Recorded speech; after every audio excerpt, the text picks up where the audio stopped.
Normally, this is the part of the podcast when you'd hear someone say, I'm so-and-so, and you're listening to the Scene World podcast. But today, I have to come on with this because there's a little bit of late-breaking news that we didn't actually get to in the main part of it. And that is that Digital Retro Park, and For Amusement Only, have invited Chris Hulsbeck to a roundtable discussion at the Flipper and Arcade Museum in Seligenstadt. And I don't know if I said that right, but you're just going to have to take it as it is.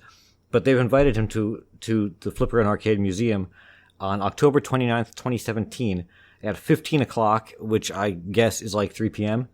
And this roundtable will be moderated by our very own Joerg. So if you're in Seligenstadt on October 29th, you might want to drop by and check it out. The talk and special C64 exhibit is free, and there's a $10 cover to play the games and pinball machines. So check that out. And you can find information on that. We'll link to it in the description below. So if you want to check that out and learn more about it, there you go. Onwards.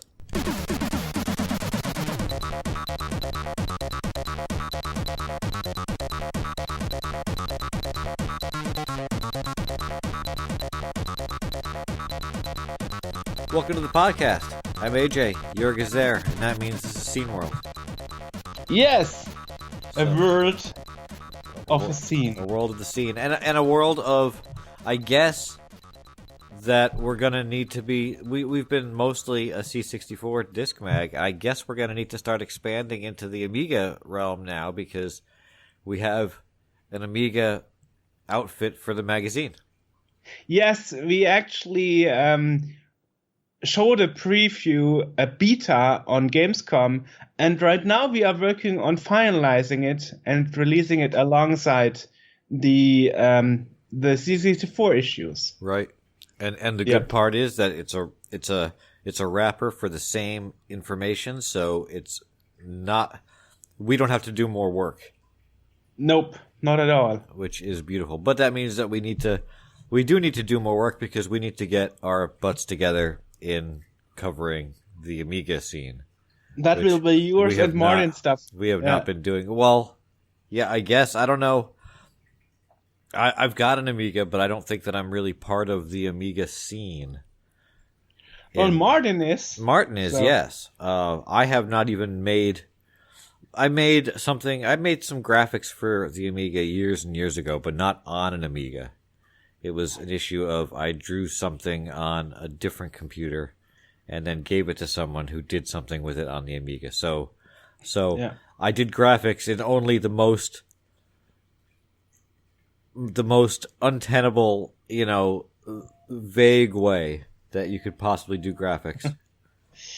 So other news is that the big news, I guess, maybe we can start with, which is the what previously was the 64 is now the C64, which is what we kind of kept calling it by accident anyway. But so that's big news all of a sudden. Yes, it's for me a bit surprising because C64, which is an Indiegogo project by Darren Mailburn, who actually is the one of the inventors of the DTV. Yes. So it's old news, but just by renaming the product and joining the mini hype, like the NES Classic Mini, the SNES Classic Mini, now to have a C64 Mini, the press picked it up and talked about it like, wow, we never heard of this before. Well, I think this is surprising me. I think that it's a little bit more than just that the press picked it up. A couple of things happened. And we talked to Darren in podcast 22, which was in May of 2016.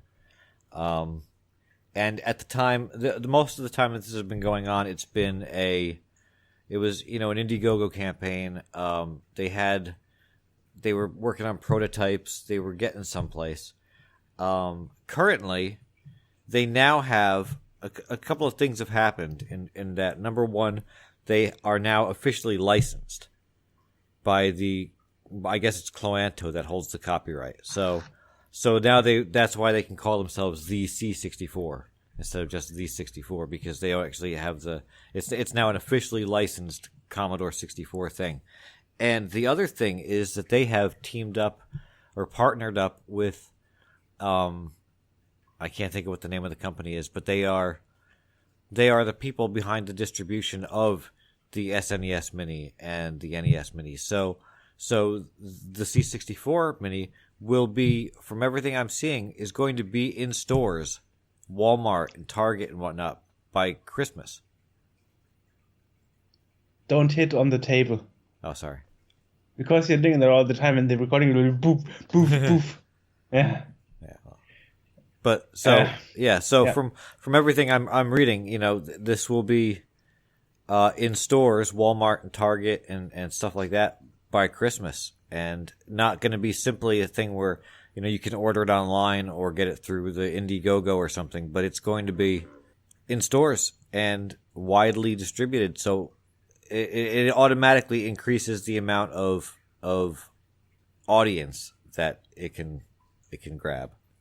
Which is exactly what happened with QVC and the DTV. Suddenly there was a lot more audience, and people from abroad, USA, called in to order the thing, which was a big thing in 2004. Yeah. And I mean, nowadays you can call to abroad or order from abroad without thinking about it, thanks to PayPal and Skype and all those online services. But back in the day, it really meant you had to seriously invest to get stuff from abroad, Now, the one of the interesting things too is that I guess they canceled the handheld. They're not going to do that anymore. Yeah, that is what I mentioned in the last news, in the news section before. Yeah. And that's really a sad thing, because in the interview with Darren Milborn, he said he was surprised that actually people in the Indiegogo liked the handheld more. So then that means it's, for me, a bit surprising that if the Indiegogo campaign people liked it more, that they would use that to cancel it. But I understand, because if you go to Walmart and Toys R Us and so on, audience will more inclined to buy one that looks like an original Z64 with a keyboard than a game console thing and there will be visual keyboard. And there will be the full-size version, which is still smaller than the original 64, but it'll be a full-size one with a working keyboard. That's coming out next year. And if you went for one of them on the fundraising, you will be getting that and the Mini. Like they're throwing in all kinds of bonuses and whatnot for this. It's pretty spectacular what they're able to do with it. And while they did cancel the handheld, I can't imagine the technology now exists, right? They've got the cores for these things programmed. They've got it working. If these are successful, I can't see why a handheld isn't in the future. Now the question for me is also, what's the big difference between the Mini and the Z64 original size? I don't think that the Mini. I don't think the keyboard works on the Mini. I think it's decorative. It looks like a C64, but it's not functional. Similar to the NES Mini or the SNES Mini, where it looked like the original one, but you couldn't open the cartridge door and stick a cartridge in it. It wasn't functional in that respect. This looks like a C64, but the keys are, even if they did work, they're way too small to type effectively on. But it does have USB ports for controllers, so you can probably plug a USB keyboard into it. I'm not really sure how that would go, but how that would function. Yes, 2 USB ports. Plug in a USB keyboard to use as a fun and functional home computer. So you're right, the keyboard is just for decoration, but they designed it so one of the USB ports can be used for a keyboard. That means you can even use text adventure games and so on.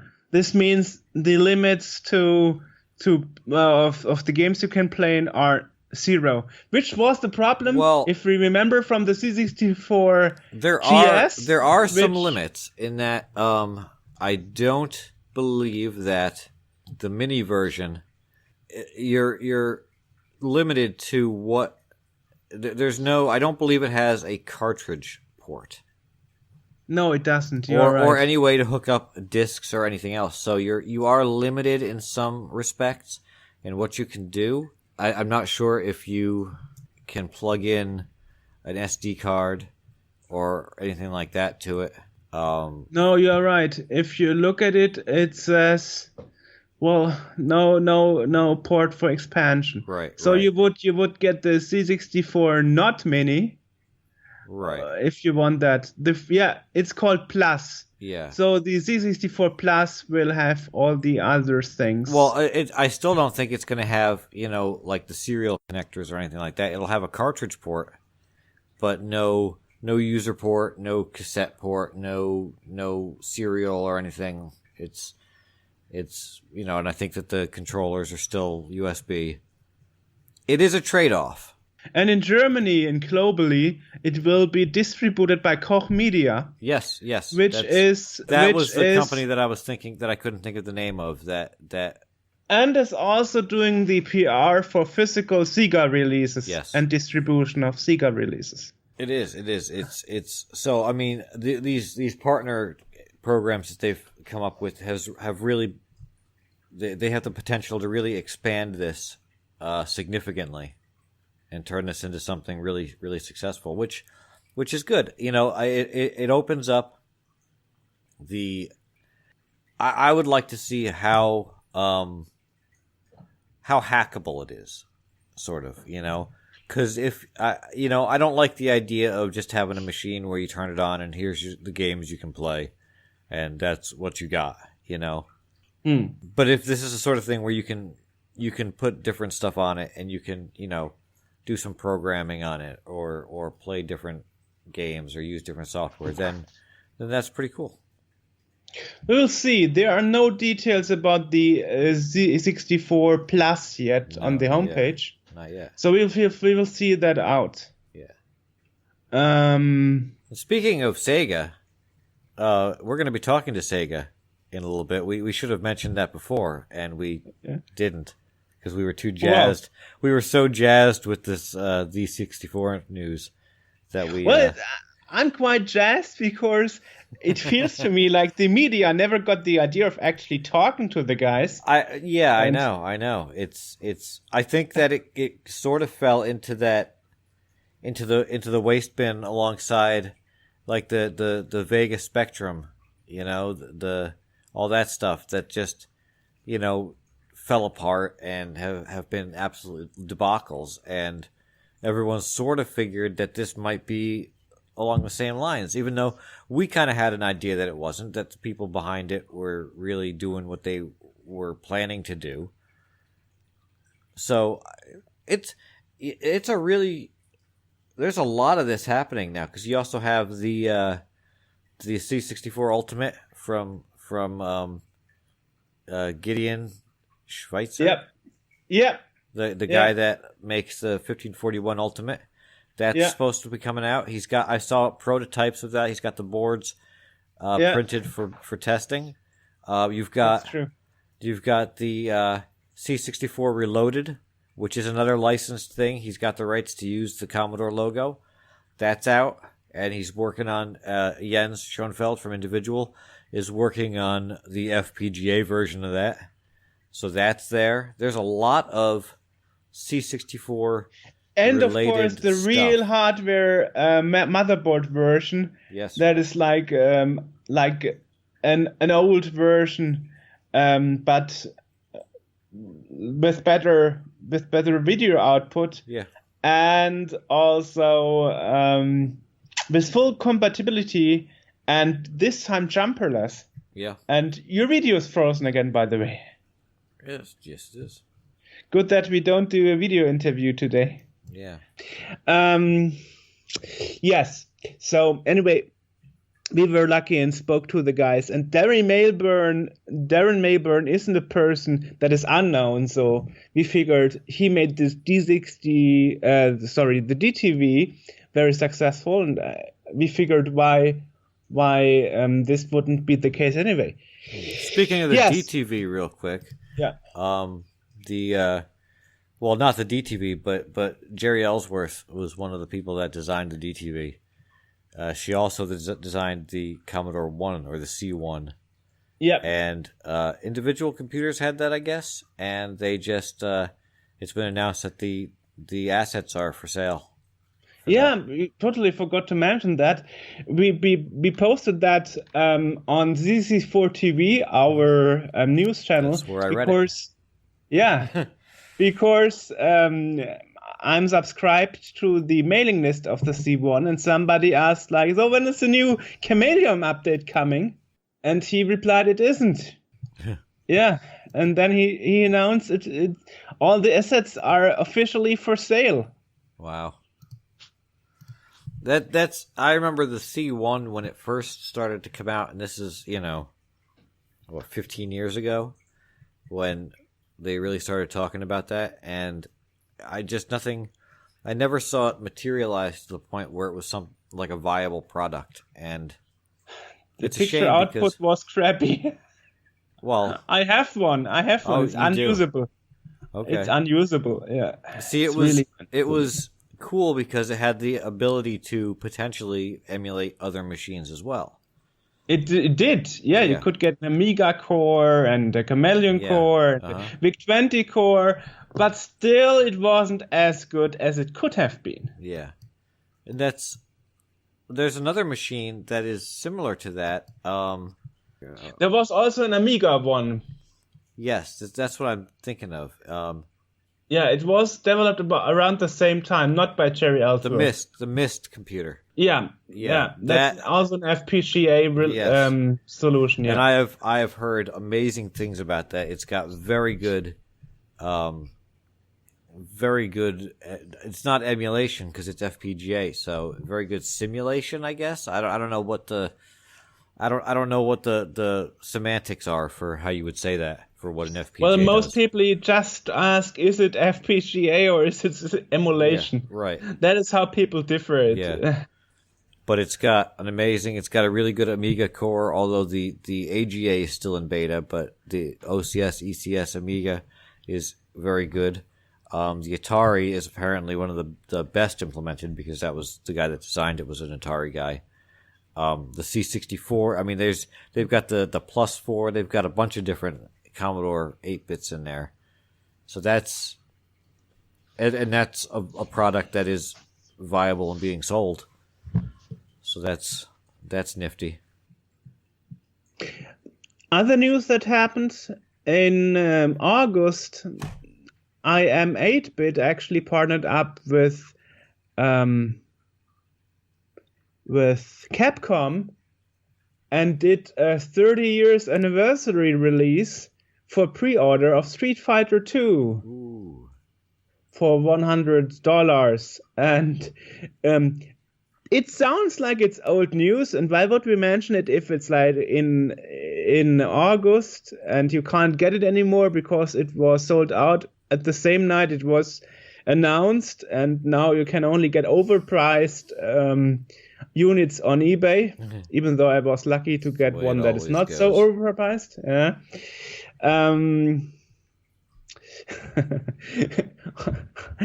Just remember, I it will be sent to you, so you can just say, yeah. Yeah. Oh, Joerg, who's he? I never got into Street Fighter. I was never that big of a fan of the game. I was. Anyway, the interesting thing is why we mentioned this here is that around the same time there was an article on the internet saying that flashcards readers actually destroy your systems. You probably heard of that too. I did not hear that. No? Okay, then I should link to that in the podcast. In what way do flashcard readers? Yeah, because nowadays the new flashcard technology uses different voltage, than the cartridge ports of classic consoles use. You could actually destroy your console slowly over time by overvoltage. Okay. You know? And cheap fake, or you would say reproductions of those flashcard readers, like flashcard systems like EverDrive, which is the original, but there are also Chinese trade-offs that don't have a regulation for the voltage. That means you can slowly kill your system over it, because the electronics inside will wear out. And so Capcom and IM8-bit actually decided to avoid problems with that, to write on the homepage that it can set your SNES on fire. Yeah. Yeah. Buy our product, by the way. Might your machine may burst into flames. Yeah. So then of course the retro community of SNES games asked, so why would you release it for $100, you know, as a decoration item, limited to 5,000 units, and now you pay $100 and you go the risk to actually put it into fire? So they were asked, and the reply was that, in contrast to what people assumed, you know, people always like rumors, they actually put a mechanism in place to down-regulate the voltage, so it can't burst into fire, and it won't destroy your console. But in case this mechanism dies someday, you know, it can put your thing on fire. That means if this circuit of regulating the voltage is broken, this is not covered by warranty. And if, as a result of that, it destroys your Super NES, that's your bad luck. You just imagine playing Street Fighter, and you do a Hadouken, and suddenly everything just bursts into flames. So the problem here is generally that you just can't get old technology nowadays anymore. And we spoke about that problem with Stefano Arnold from Tectoy, you know, who actually said the big problem is in re-releasing the Mega Drive in limited edition 2017 that Yamaha is not doing the sound chips anymore. Right. And that's the same problem. You can't get the old electronics anymore. Yeah, it would cost so much money to re-engineer the old assembly methods that they used to do it, that it's we have lost the technology required to do it, basically. Yeah. And that's also that's also what the problem is with flash cards, with flash memory nowadays. Yeah. The flash memory used by Nintendo, the technology is not used anymore, and nowadays it's different, and this can cause an overvoltage and can damage your console. So, but of course you cannot guarantee that the voltage circuit to regulate down the voltage will work all the time. Because it can wear off itself and die. But I guess that is the case with many electronics. I mean, I have heard of VCRs going to fire or TVs catching fire because something broke inside. That's always a problem. And some people lost their homes, unfortunately, because of an electronic device that caught fire. That's why I always have everything plugged into surge protectors, and I turn those protectors off if I'm going to leave the house for any length of time. Unplug everything, because even when things are off and they're plugged in still, they're still drawing power, you know, and all it needs is one thing to go and you know, take a dump, and the whole place goes up in flames. Well, I also have such surge protection, and I hope it protects me well. So far, I never caught anything on fire. So, as you know, here at Cineworld, we always always fight against stereotypes and rumors. We spoke about so much rumors in our podcasts, So to fight all the rumors, this is why there's a warning that says it can cause your Super NES to catch fire. This is why. So it means you can play it. It will not destroy your console, but of course the electronics in that the cartridge can go wrong. It won't destroy your console, but it might destroy your console. Yeah, so it's weird. Anyway, I will ever play anything again. Just look at it, put it on a shelf, look at it longingly, think about playing it, play it in your mind. Anyway, when I got it, I will definitely play it, and I will not worry about my Super NES causing fire. Other news, Super NES news. Yes, the SNES Classic Mini was released and actually went to my doorstep on Friday. Yes. And I was lucky, I got one. My order wasn't cancelled this time. I didn't have to appear on television to get mine. So, yes, what can I say? It's the same machine as the NES Classic Mini, which isn't a surprise. They just reused the thing, put it in a different case, made the controller cords longer. That's good. So I didn't have to buy an extension cord this time. That is good. Yeah. And some people were disappointed that the SFX games, that use the FX chip, like Star Fox and Star Fox 2 play as slow as on the SNES. Yeah.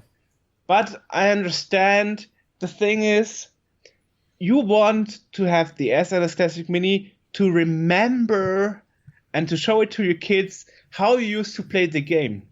If you use modern hardware to actually improve the speed and the frame rate of a game, wouldn't be the same game anymore because, it's a different experience. So I don't think that Nintendo was at fault here. I think it's pretty good, pretty decent. The emulation is a lot better than the NES Classic Mini. But of course, I prefer my Super NES original anytime. Anyway, this is the first time that Star Fox 2 was officially released by Nintendo. Because it was finished, but it was canned because they went for the Star Fox on the Nintendo 64. But now it's officially released. So that's nice. To get to it, you actually have to finish mission first on Cornelia from Star Fox. Mm-hmm. Cool. Here we go. Here's another one. Timely. October 5th is the beginning of the Project Hubbard Kickstarter. Yeah.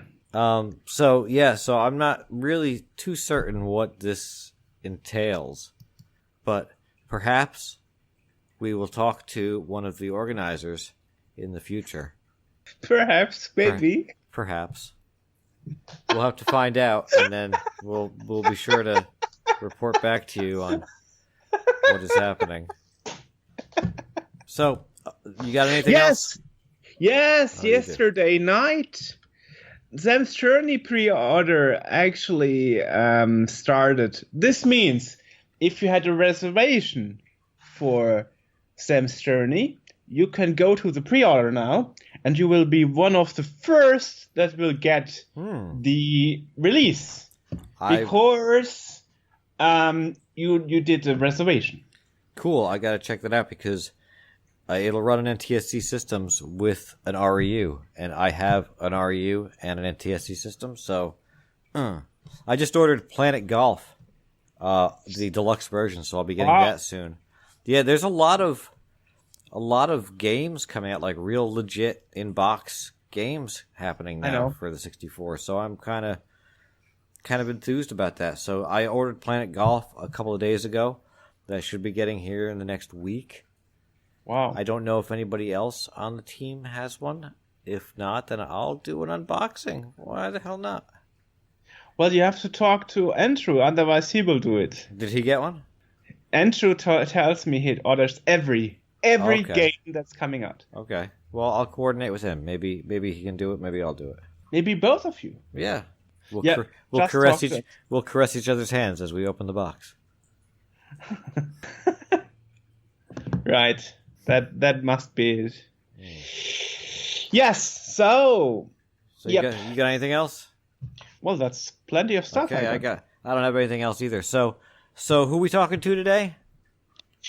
Fabian Mario Doehla, PR of Sega Europe and America. Nice. Hey, yeah, that is correct. Welcome to the podcast.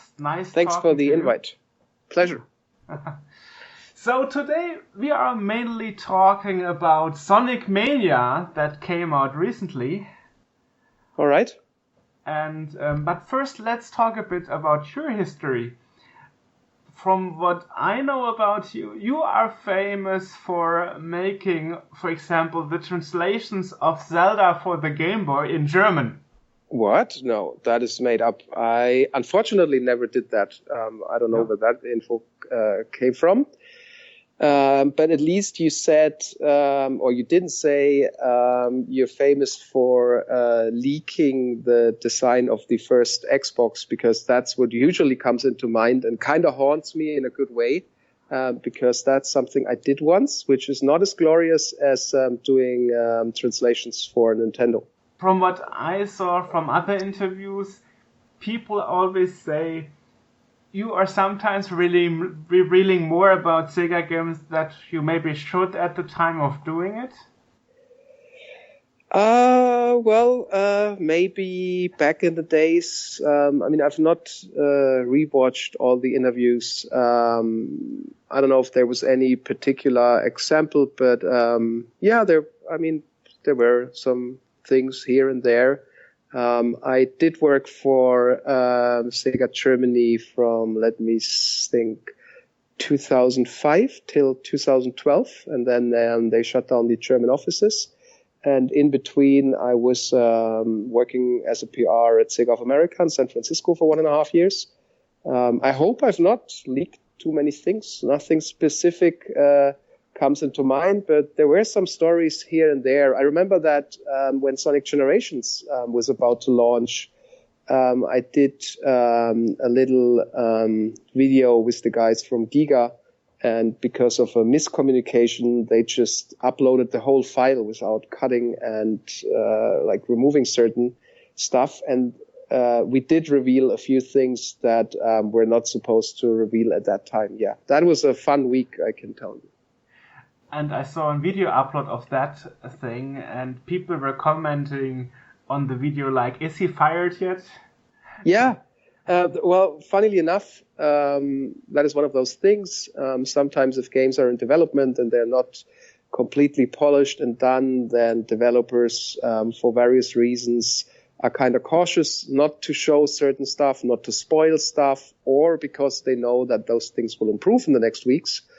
And but I think most of the comments they were super positive, and people just said, "Hey, we'd like to see more." And then it felt kind of bad to ask them to take down the video because the feedback in general was great, but yeah, it did not really stick to the guidelines we had in place back in the days. I was asking around in the video game industry among my friends, and they said, despite you are working at CD Projekt, you are still doing Sega PR part-times nowadays. That is correct. I'm mainly doing stuff for the Witcher guys, for CD Projekt. But because none of those guys have offices in Germany as of now, Sega or CD Projekt, I'm freelancing. So I do help Sega with stuff that is not available as a physical product. The physical products are distributed by Koch Media in Germany, and they're also doing the PR, the marketing for it. But everything that's digitally only, I'm helping with. I still know a lot of the people from Sega from back in the days, And this also includes the mobile stuff like Sega Forever, for example. Sega Mania is actually kind of a mixed beast because there is a collector's edition that I have. So it is physical, even though you count it as not physical because it's mainly a Steam code that comes in the package. Yeah, I honestly, to a certain degree, because when Sonic Mania, no, I also said Sega Mania, but when Sonic Mania was announced, and the feedback was really good, I remember the reveal trailer and everyone was excited and hyped. Amazing, I had some worries that they might decide to go for, just from my point of view, to a classic physical release that comes on a disc, because in that case, it would have moved over to Koch Media. But I've always been a huge Sonic fan, and so I was happy that, even if some people might disagree with that, but I was happy that it stayed as a digital title in terms of the actual disc, so that I could help doing a few things for that, because it definitely is, and I'm not saying that as a Sega person so much, but it's definitely a dream coming true to a certain degree, and I'm happy that I played a little part in that. You are referred to as Mr. Sega because you worked for Sega so much time, so everybody refers you to as Mr. Sega. How did it actually start that you started out in the video game industry in the first place? That is it's not actually that long of a story, but I was a gamer, obviously, so there has to be a basic interest for games, and then there were various magazines out there, or these magazines reviewing video games, and so what I did. My sister was living in the same city where one of those magazines was produced, and that was way before the internet became super popular. So I just said, hey, can you look up in the phone book actually and see if those editors and review guys, if they are in your local phone book? And she found some of them, and so I called them, and most of them just said, what the fuck, or just hung up on me. But there was this one guy who actually I had a good conversation with, and we talked about I think it was Mortal Kombat 2 and a few other things, and he invited me over when I was back in Würzburg, which was the city where my sister did her studies, and they were doing a magazine called Mega Fun magazine, and they had a new section for the Reader of the Month. So the Reader of the Month would spend a day at the editorial publishing house, review a few games with a bit of a different style. Instead of like the classic 100% German review score thing, they did a 1 out of 5 stars. So I went there for a day, reviewed a few games, and gave them a little score. And the reason they picked me was they had, I think, 1 or 2 pages planned for the upcoming magazine. But the magazine before did not really have a call to action saying, hey, apply for Reader of the Month. And I just said, oh, we don't have anyone because nobody knows about it. Fabian, you want to do it? You want to do it? So I did it. And not too much later, those guys, a bunch of those guys working for Mega Fun magazine, they started their own little publishing house doing another video game magazine and asked me whether I wanted to join. And I had finished school, and I thought, well, that is getting paid for reviewing games, meeting developers, getting games for free, those very basic thoughts. And so I did that. And it worked out until today. Hopefully it will work out a bit longer. And so I did that, worked in games as a classic review gaming editor for quite a while, and then had my first job on the so-called other, or sometimes referred to dark side, and moved over into PR and had my first PR job at Codemasters Germany in Munich. And then a bunch of those Codemasters people left, and when Sega reopened offices in Germany. So in 2005, I finally worked for the company I always loved as a kid or teen. Yeah, I know as a kid, I always thought Sega is a bit more expensive than Nintendo, but Sonic is a bit more cooler than Mario because he's running around and all that stuff. Yeah, totally. I mean, if you're completely honest about Sonic, gameplay obviously has been quite limited compared to Super Mario World, like way more limited. Basically, one button and a lot of stuff just happens and you just watch.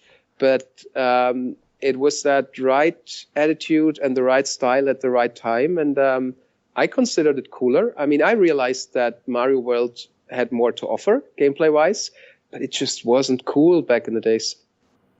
And it was faster because of blast processing. Yeah, that one.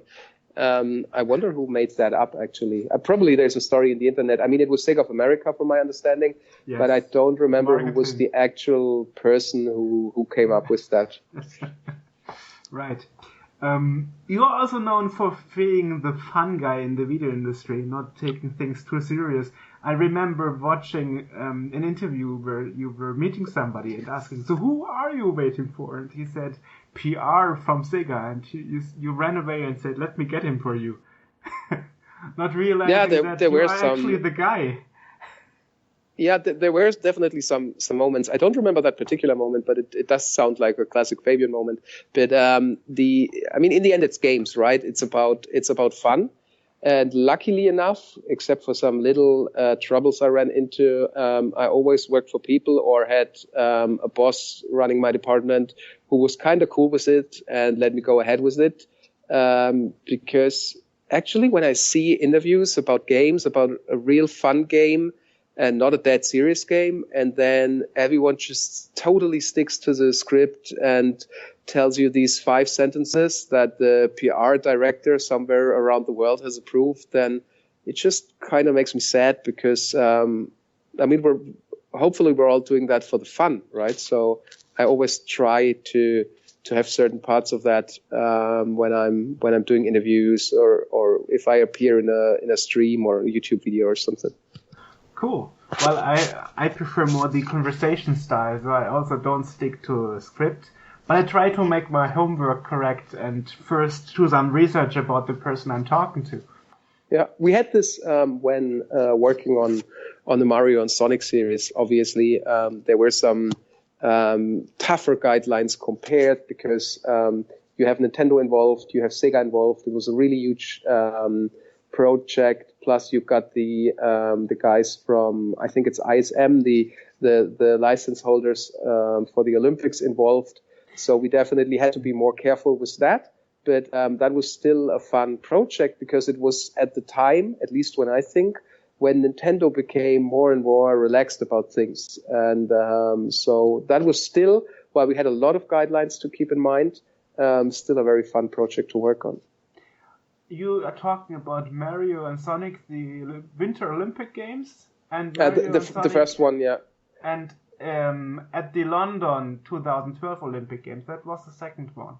No, it was actually the third one. It started with the Beijing one, and then there was the Vancouver one, and then there was the London one. The first one was the one in Beijing. That was the announcement when Sega and Nintendo said that they would work together. So, yeah, I worked on those 3, and then I left Sega, and I think then Nintendo took over and worked on the ones after. So the last one I worked on was London 2012. I remember when I saw the commercials about the first one back in the day, I was like, wow, Mario and Sonic in the first game, that has been unheard of. Because Sega and Nintendo always have been rivals and enemies in my backhead. Totally. And it was super exciting when this whole thing was mentioned internally for the first time. There wasn't a single leak beforehand, and there were so many companies involved, which was cool. And then actually finally announcing it and having that partnership being public felt really cool. I mean, if you followed the whole market and industry closely, then you would probably have seen that a lot of the Sonic games and the Sega games that released on Nintendo platforms at that time were really successful. So it was a really good match, actually. Who had the idea? Sega, Nintendo, somebody else? I think the story is somewhere out there. I think the original initiative came from a person from Sega of Japan, and at that time Sega already had the Olympic license, and I would have to look it up, but I'm pretty confident it was someone from Sega, and then he approached someone he knew quite well at Nintendo, and then things went from there. Nice. Yeah. So let's talk a bit about Sonic Mania. Who got the idea, how it led to making a classic Sonic where the whole world actually didn't really think that this was ever happen? I mean, this was even a bit before the NES Classic Mini that Nintendo started. And when Sonic Mania was up for pre-order, I thought, okay, this is like Sega's revenge, and they also want to do something classic now. I mean, that idea of doing that was around for a long time. You could see when Christian Whitehead started doing these iOS ports, and which were really good. I think really good quality. It kind of makes sense to at some point take the next step. As we all know, a lot of the times the things that make sense don't happen.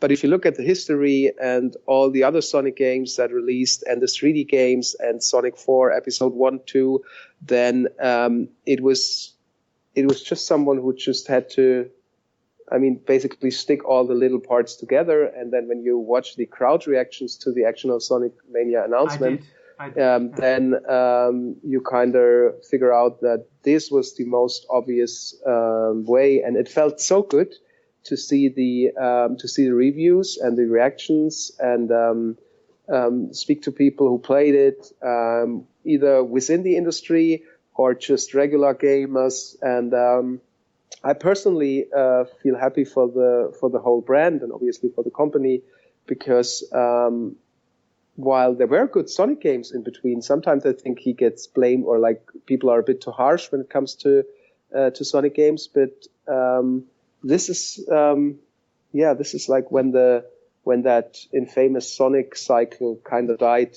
because I think this is actually the game that everyone was waiting for. I don't know if everyone knew that this was the one, but if you played it, and if you have a certain age, it triggers so many great. Yeah, I felt like that 12-year-old hooking up his Mega Drive Genesis for the first time, and it just pulls the right triggers. And I mean, I read most of the reviews, and of course there are people saying, well, the controls, and it has certain flaws and whatnot. I totally get that. I totally get if someone says this is not a 9 out of 10, it's an 8 out of 10 because the gameplay is kind of limited. But it's all about the feel and the emotions. And Sonic gameplay, the 2D gameplay, always has been limited. We talked about this earlier. You need one button. Yeah. But the balancing and the stages, and especially the music, I think the music didn't get enough attention. How amazing they managed to recreate that feel and that sound from the original Sonic games. It was happiness and also relief, and playing that. It's probably what you would have dreamt of back in the days, like describe the perfect Sonic game. Like, I want more animations, I want more stages, I want more colors, I want smoother gameplay. I think we didn't really talk about frames back in the days too much. Of course, there were these 60 hertz, 50 hertz discussions, but it's just everything about the game feels all right. I know this sounds a bit too much like a commercial now, but I haven't played a game that made me feel like, or that made me happier or make me feel home. Kind of. It was just a lot of happiness, emotions. The last classic Sonic game I remember playing was Sonic CD. I think it was 97 for the Windows PC. Okay. I think it was 97, maybe 96. I don't remember the exact. I only had the original one on the Mega CD, which I personally liked a lot. But I know there's like people who are not the biggest fans of Sonic CD, because it was that hybrid that kind of like released in between and had some features of the next Sonic game, while it also had some of the flaws of the first Sonic game. But still, looking at it, scenes that were like 3D. Yeah, it had these special stages, but I'm a huge fan of of Sonic CD, and I did play all the obviously all the Genesis ones. I did play the other ones too. I did like Generations. I think that was a very good compromise. But as you say, it's a compromise, right? It wanted to do some 2D stuff and 3D stuff, and I think it did it really well. But what Sonic Mania did is just not doing any compromises at all. It's a 2D Sonic pixel platformer, and that's where it shines. What's coming next? Mega Man? Oh, I actually don't know what's coming next. I gotta admit that I didn't play Sonic Mania on the Switch when it launched. I played it on PS4, but I just started playing it again on the Switch because I think it's probably the best platform for it, without downplaying the other platforms. It just feels really nice, and I recently took my Switch with me and was hanging out with some friends, and then you can just play a little round of Sonic, and they did remember it. One person didn't even remember the name, but he like, the blue whatever, Sonic, and then it takes you, I don't know, 10, 15 seconds, and you figure out how it works, and that is probably one of the greatest achievements when it comes to the 2D Sonic games. I think also the release date was very well picked, because if I look at my Facebook and my timeline and all my friends, everybody before spoke about Ron Gilbert's and Gary Winnick's Tumbleweed Park. And when this went a bit downhill and nobody talked about it anymore because everybody was playing it, then suddenly, the next thing is Sonic, classic Sonic, wow. So this was exactly right, timed. Funnily enough, that wasn't the initial plan. It got pushed back once, but sometimes these delays, and I remember that from working on The Witcher 3, which got pushed back 2, probably 3 times, it sometimes magically works out, or it even helps kind of expand the time where you can communicate and market the game and show it to people and show it to more people. And I agree with you that it launched at the right time. But I think that date was kind of a fun coincidence because the team wanted more time to polish the game, so they pushed it back. And I totally think that those extra weeks did show through and make in terms of the quality, and made the game really shine. We also interviewed earlier Tectoy, and interestingly, in August they released the limited edition 2017 for the Mega Drive. So this is all very timed well. So now in Brazil at least you have a hype of the Mega Drive again. And now you're releasing Sonic. This is, of course, I think this is total coincidence, but it's really fitting well, all this timeline of classic consoles being reborn and old games being rediscovered. I just wish this would just go on, but that's just my personal wish and not something I would know about. But if I could make that choice, I totally wouldn't mind to buy Sonic Mania 2, Sonic Mania 3, Sonic Mania and Knuckles. And I wouldn't even mind. I wouldn't feel ripped off or something. I just hope there will be more of that. And I've seen the game doing really well. I've seen it on the PlayStation Network charts, and same with Xbox. And I've seen so many people at Gamescom playing it on their Switch when there was these fan get-togethers or meetings, or people waiting in line at the Nintendo booth at Gamescom. And so I'm pretty sure the game did well without having access to the actual numbers, but I'm sure it did. Saw so many great reviews, and I just hope at some point there'll be more. That would be amazing. Interestingly, you mentioned Sonic for the iPhone, and I have this too. When it was first released, I had to get it, for a few bucks. I had to buy it in the App Store, and after a few years there was no update. But a few weeks back there was an update saying, and they tried to break it, but we unbroke it, and now it works again. And recently there was just a release for the iOS 11, which requires you to have a 64 bits application because 32 bits are not supported anymore, so the app wouldn't run. So there's suddenly some real investment in doing updates for the Sonic game. That's pretty promising, because if I look at my iPhone, Sega and Electronic Arts are updating their games for iOS 11. But Namco Bandai, for example, not at all. Well, it my really pole depends position, on... unfortunately, is broken.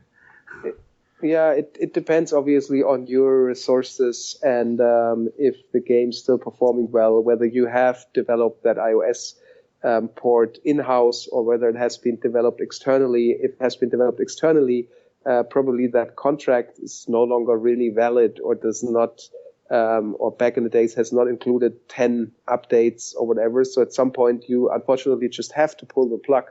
But with all the effort Sega and Christian Whitehead put into making those iOS ports great, it kind of makes sense to support them and also have them on the latest iOS in that case. I haven't personally played it yet on 11, but I'm just happy it runs well. And I actually got it on my Apple TV, and if you have a controller hooked up, it just works really well.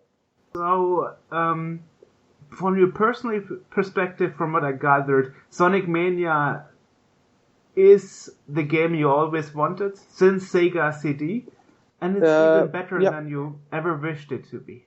Totally. Of course, there's always doubts because there had been some letdowns back in the days, for sure. But I mean that it took me 2, 3, 4, 5 minutes to figure out that there's no way to mess this up. And all the people working on it were so passionate about it and really wanted it to be that good. And there's so many little Easter eggs and stuff in there. But yeah, this is, I can't imagine a better 2D Sonic game at all. I was in Tokyo last week, and in Tokyo there are a lot of, what was it again? Yeah, Konami and Sega arcades. And in one arcade running by Sega, there was actually a couple of, I think, PCs running it, so running Sonic Mania, and young Japanese people like 20, 21 were actually playing Sonic Mania and were totally hooked up to this concept, even though they probably never saw it before because they weren't even born 26 years ago. Yeah, that hopefully works. I mean, the whole retro stuff. If you look at games that are, like you said, Thimbleweed Park, or you look at the look of Super Meat Boy and a lot of those, those 2D retro pixel style games. This definitely helped also bringing those games back. And even if you're younger, you hopefully appreciate that style. I mean, that happens with so many things. Adidas bringing back sneakers from the 80s, from the 90s, and people just love it. And I think you kind of associate it with happy time, and you either lived there and remember it as your childhood, and hopefully, and usually childhood is something fun, so that's a good memory coming back. Or if you did not live that in your time, it kind of gives you an idea of how it must have felt back in the days, which is also cool. So I understand why those retro things work really well, and it's great to see that the NES Classic Mini and now the Super Nintendo Classic Mini, they're doing so well.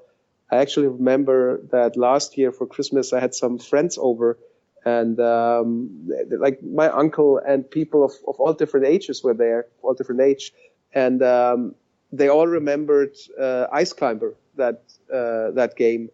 And but had very different memories to it, and it was just fun watching them playing it. And I think again, Mania does trigger a lot of these things and emotions very successfully.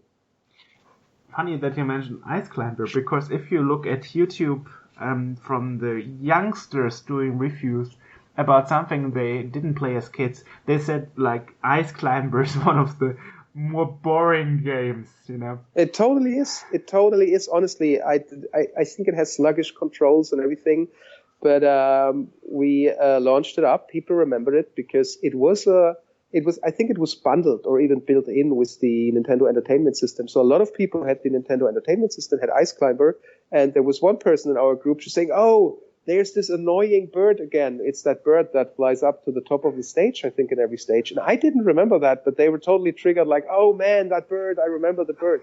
And the game itself, I don't know.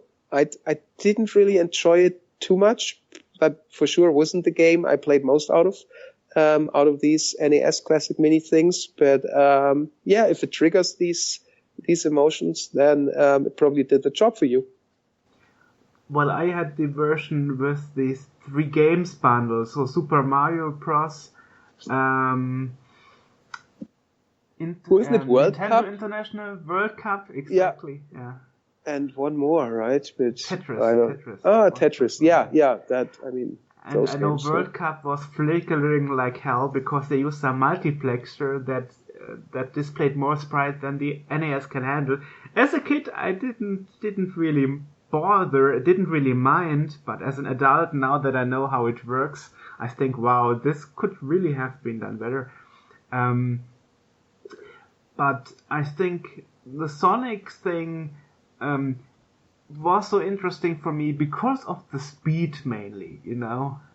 Yep. You couldn't do so much, but it was fast. Plus, like, wow. It was the score, the soundtrack. Probably back in the days, we didn't really. I mean, we noticed that it has a good soundtrack, but at least I can only obviously say that I didn't really realize what a masterpiece that music was. And it clicks. It really makes the game click. If you would not have that soundtrack of the first or second or third Sonic game, whatever, or Sonic Mania now, it would just not be the same. I think a lot of the times when it comes to a jump and run, for example, then the score does not get the credit it really deserves, because it's what really makes a good game a great game. And that worked so well for Sonic or Sonic 2, for example. Well, I mean, nowadays are different times. Nowadays there's even a genre for video game music called VGM, video game music. Back in the day, like 20, 30 years ago, nobody would ask you, so what kind of music are you listening to? And you would say, I'm listening to VGM. Yeah, it was also when you see interviews or you talk to people who worked on that back in the days with those very, very, very, very limited resources, then it's just they probably had to put in so much more effort, and they had to take like a very different path and very different approaches in order to make things work. And that sometimes resulted in those very specific results, and why video games sound like video games. I mean, they only had a certain amount of channels and a certain amount of RAM, but they really managed, if you remember Streets of Rage and those kind of games, that had an outstanding soundtrack that blew you away, because it wasn't a matter of budget. It really, really was a matter of talent, because you had to have someone who's able to actually use those chips properly. And if you look at the Mega Drive, that didn't really have dedicated sound hardware. It basically used the Z80 chip that was mainly in there to make it backwards compatible to the Master System. Then it's amazing to see those masterminds who managed to get such great stuff out of this limited hardware. And that's where the skills really come into place. I mean, these days, if you have enough budget, you just hire an orchestra, they play something, and there you go. It's just high quality. But well, if you only have a few kilobytes to use, then obviously different challenge. It sometimes really drives me nuts to imagine that the first Sonic game is half a megabyte big. If you like half a megabyte. If you see that, if you take a picture with your iPhone these days, it's like 3.5 megabytes, which is 7 times the size of the first Sonic game. So what happened there? Crazy. interestingly, Sega concentrated more on retro long before many other companies. For example, when you released Outrun Coast to Coast in 2006, there were even the possibility to play the classical Outrun music from '85. You know? So Yeah. I really liked that you had the modern version of the soundtrack, but also the original one from Outrun from '85 or Turbo Outrun from '88. That was really very, very good for me. So I could play the new game with old soundtrack. And it's interesting because a lot of designers like Ron Gilbert, they said, I don't want the new game, despite its retro, to sound like the old games because my ears would bleed. But Sega is more like, why not? If you want to listen to the old style, you can. You have an option. Yeah. I mean, I get both points, and obviously Maniac does not really have the limited sampling size the Mega Drive had, but I think you should try just to match that style, and it works really well with those games. It was also definitely one of the disadvantages the Mega Drive Genesis had over the Super Nintendo, with the Super Nintendo having such an advanced and superior hardware for the sound, which really showed in comparison. That's true, where you had digital drums in Turrican, for example. Yeah, totally. Or Rock and Roll Racing, where you would have the announcer actually talking while the music was playing. The Mega Drive, it would switch off the music every time the announcer was saying something. Or like in general, voices on the Mega Drive just didn't have a great quality. They just couldn't compare to the Super Nintendo. Yeah. But nowadays, that's not an issue anymore because of coding tricks. Yeah, well, nowadays. Yeah, nowadays you can make awesome games even on the Commodore 64 because you know more tricks how to get more out of the hardware. So, what's your plan for the future personally? You said you are really happy that you had your little part in in Sonic Mania. Uh-huh. What's your personal plan for the future? Well, I obviously what I do and what's like filling up my days is all the work with and for CD Projekt. I'm working on Gwent. There are other games in the pipeline. We're about to open up an office in Germany, which is a great project. Sonic? Are you in Sega? No, CD Projekt. Talking about CD Projekt. Okay. And there's also Sega stuff coming up. I'm looking forward to. There's new stuff coming. For Sega Forever was what just started, and there's some of my personal favorites and some new features coming. So I'm actually excited about that. And obviously, if you look at the recent history of the digital Sega games, with the re-release or like with the PC release of Valkyria Chronicles, and then Bayonetta coming to PC, and there's more stuff coming, which is cool, and I'm looking forward to. So it's interesting times, and I'm really happy and grateful to be able to work on all these projects. So I'm hopefully not getting bored, and And there was this music tape running around. Oh, that one, yeah. That was a marketing thing or PR thing that was done for the announcement or as a teaser for Sega Forever, where someone had the idea to put some classic Sega tunes on a classic audio tape. And I'm happy that I was allowed to grab one copy for myself, because obviously from my time at Sega I got a lot of collectibles, and I was just happy that there was a spare one for me. And everyone who was lucky enough to get one, they're quite limited. I think 500 worldwide, which is not a lot. It has a little special place on my desk of collectibles and dust gathering collectibles, but I mean, dust kind of fits to the retro thing, so I'm not saying that in a bad way. Interestingly, that's exactly what we did as kids.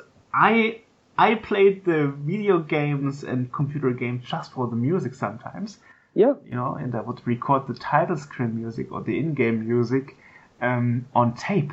Actually. I did the very same. I did a mixtape with Mega Drive music. I remember there was a lot of Thunder Force and Thunderstrike because those had like really, really good soundtrack. Then Streets of Rage and obviously Sonic. Unfortunately, all of that stuff at some point when I moved out of my parents' house, I think it just got thrown away. It would have been a nice memory to see whether I picked good or bad stuff. I hope it was good. But I did the very same, and I was recently actually on Saturday. I was traveling back from Poland, from Warsaw, where CD Projekt has its offices, and on the flight back, I put on a playlist on my iPhone, and it randomly included some of the Outrun tunes I got in my library. And that like the Magical Sound Shower and these kind of things, and I still enjoy listening to those, and I was really, really happy back in the Sega days at Gamescom, or it was Games Convention actually in Leipzig, when Takenobu Mitsuyoshi came over, and we did autograph sessions, and we're hanging out with him, and I'm actually happy that I can call him a friend, and we're sometimes talking on Facebook, and met him a few times, and it's a great person. And then at the airport, I picked him up at the airport, and he just said, "Oh, I'm waiting for a friend. There's a friend coming," and it was Yutsu Koshiro. So those two guys sitting in your car, which is a Sega company car, and you drive them around, and you're like, "What the fuck is happening?" I mean, this might sound really weird for someone who's not in games, but for me or for people who knew me from back in the days, hanging out with Yuji Naka or those people, or actually going to Sega Japan, that was definitely a dream coming true. I mean, this term, a dream coming true, is definitely overused, but it was for me. Yeah, for me it was. So all the memories I have from the Sega days at Sega of America, going to these archives that were supposed to be there, and they were actually there, and they had great archives, and they had a dude who took care of all of that. That was insane. That was really good, and they had like prototypes lying around there and marketing stuff, and it was something I would have never dreamed of. Well, if I say I have never dreamed of, does a dream still come true? I think it does, but that was definitely a part of my life I would not want to miss, and that's connected with amazing memories, especially those 1.5 years at Sega of America, where you're obviously closer to what happens at a company compared to a little territory office in Germany, because then you're a bit further away from the actual actions and decision making. But I learned a lot and made great friends, and that was super cool. Isn't the decision making mostly done in Japan, Sega of Japan? Yeah, it is, but they're obviously working close with Sega of America, and you had people from Sega of Japan constantly over at Sega of America, and I mean, we also traveled to Japan a bunch of times, and we were in those meetings, and it was just great to get involved or hear about stuff earlier than other people do, because if you're a Sega fan, then obviously working for Sega and getting those news internally way earlier is just that's just a really nice privilege. I can totally relate to that. Last week I was in Tokyo, and I spent the whole week with Yashiro Akura, former engineer lead at Commodore Japan. I'm a Commodore guy, and so this was like a dream coming true. And also his friend Yukobi, and he is the inventor of S-Video back in the day. So. Oh, okay. So I can totally relate to hanging out with famous people, you know, in the same car or in the same underground train. I can totally relate to that. So yeah, it's a lovely feeling, and yeah, it is. We did at one point a press trip, and we actually went over to the AM2 offices, and you're like, wow, okay, this is where, because I think AM2 was one of the studios that just had a massive hit count and no way, hit count's probably not the word, right? But that just released a lot of amazing games and some of the biggest Sega brands, and just being there, and they just worked, I think, on Afterburner Climax at that time, and the new Virtua Fighter and Virtua Tennis 3. That was intense, most definitely, yeah. I mean, tell that to my parents, and they're like, "What is he talking about now?" But if you got an idea what the history of video games looks like, then Yu Suzuki definitely is one of the people that comes into mind when it comes to creating some of the most successful, biggest, and most well-known brands in the whole industry.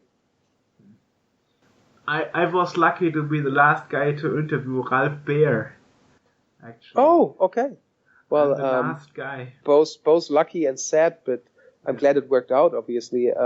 I met him at, I think, where he got his Lifetime Achievement Award once, but never talked to him. I saw him on stage and he was around, but I've never been that lucky to speak to him. Yeah, I did the final and longest interview with him, and well, that should make you think, because maybe. No, I'm just kidding.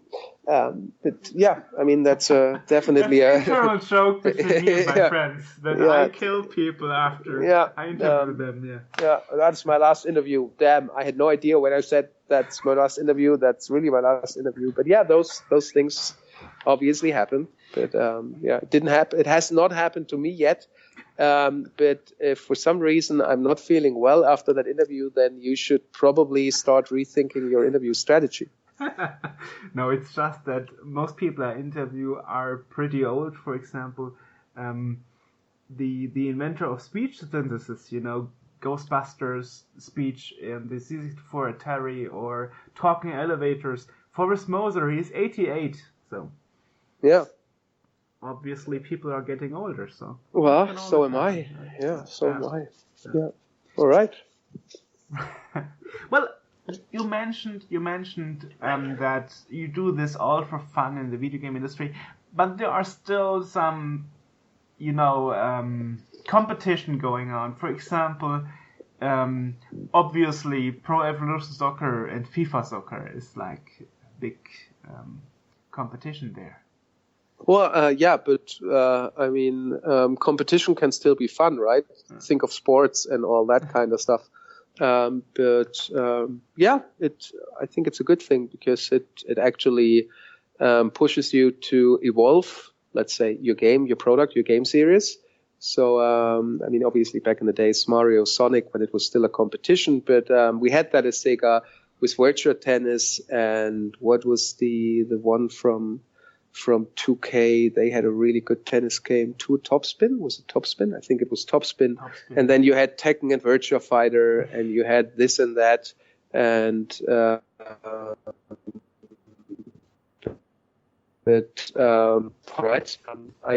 enjoyed that a lot. And I think it was also Bayonetta, and at the same time THQ had Darksiders, and there were always things like that going on. And it's a good thing.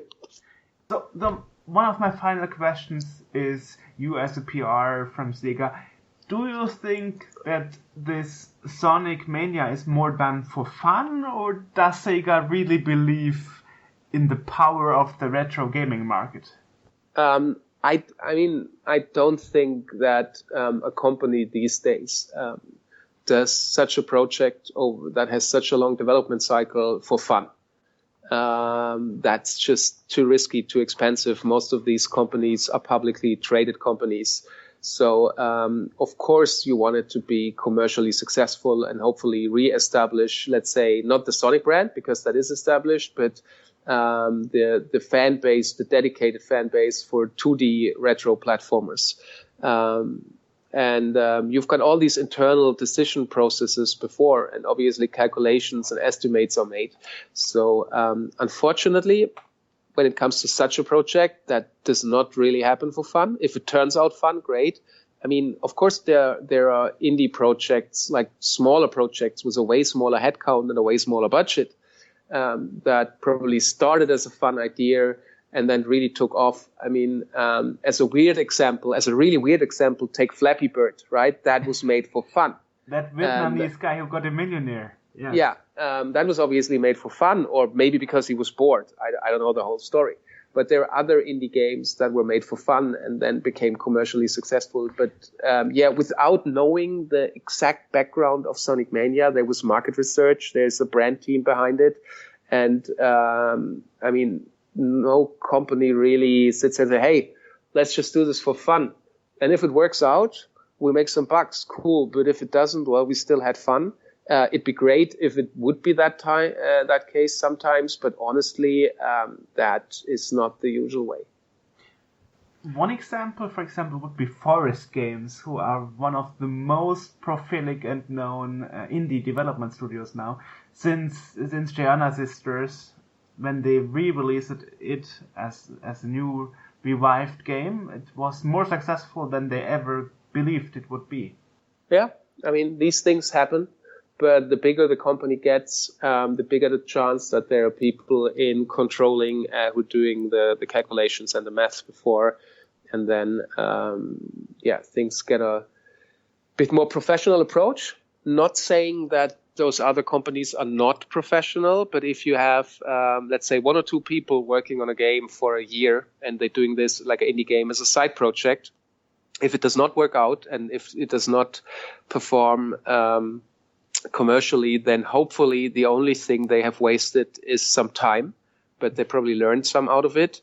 But it's not putting anything in danger or something. So the smaller the team is, obviously, let's say the bigger the risk you can take, or if it's just a one-man project, obviously. But the bigger and more expensive it gets, right? The less the fun factor obviously is part of that. Well, Gianna Sisters had the advantage they were able to get Chris Hülsbeck to make the music again. Yeah. That was a good argument for people to buy it, you know? Yeah. And plus, you got to keep in mind that these days, and that's why digital downloads and that whole retro indie approach became such a big thing. Game production in general got so risky and expensive. And then all of a sudden you had Steam and PlayStation Network and the eShop and Xbox Live Arcade. And it brought back so much more creativity and made it so much easier to publish your game or develop and publish your game without taking that massive financial risk. I mean, let's really compare a release that happens on Steam. And then imagine you would want to release a Game Boy game where you actually have to buy cartridges from Nintendo, where you have to, you need a lot of money and there's a lot of risk if your game doesn't perform. You're ruined. You're totally ruined. And taking away all of that really helped growing that whole indie scene by having digital distribution. Well, I mean, actually this happened just a few months ago with Unholy Knight, the Super NES game after 18 years. Oh yeah, since the I last remember. Game from former SNK beaten up coders. Yeah. So actually that happened. And in November there will be Street Fighter 2 for the Super NES. It is a limited edition from Capcom. Well, it is. It obviously is a different situation because they can work with pre-orders and they don't have, or like there's almost no competition. But if you would be in a very competitive environment, let's say you wanted to release a physical Xbox game, obviously you could still release it as a download only. But if you had to release a physical game on a disc, then good luck with that. If you don't have the big bucks for that. Well, the next project should be Sonic Mania 2 for the Game Gear. Well, it probably has to include a Game Gear. I would totally buy it because the speakers of my Game Gear don't work anymore. I heard there's a simple fix for that, but I was too lazy to do that. £7 on eBay for one day. I did this screen mod for my Sega Nomad, and then of course I never really used it, but I wanted to have that better screen, and it looks great. But of course I only used it for 30 minutes after, but I wanted it so badly. I don't even know where I put it, but well, collectibles, right? So what's your opinion about the Street Fighter 2 by Capcom? It's funny because they even write a warning on it that the mechanics inside that regulate the voltage, if they break, they can actually put your Super Nintendo on fire. Oh, I only saw that it was coming recently. I didn't follow with that too closely. And then I checked whether this is actually a physical cartridge. It's a cool idea. I mean, obviously, way cheaper to produce these days, even if it's small numbers. I mean, technology certainly has evolved, right?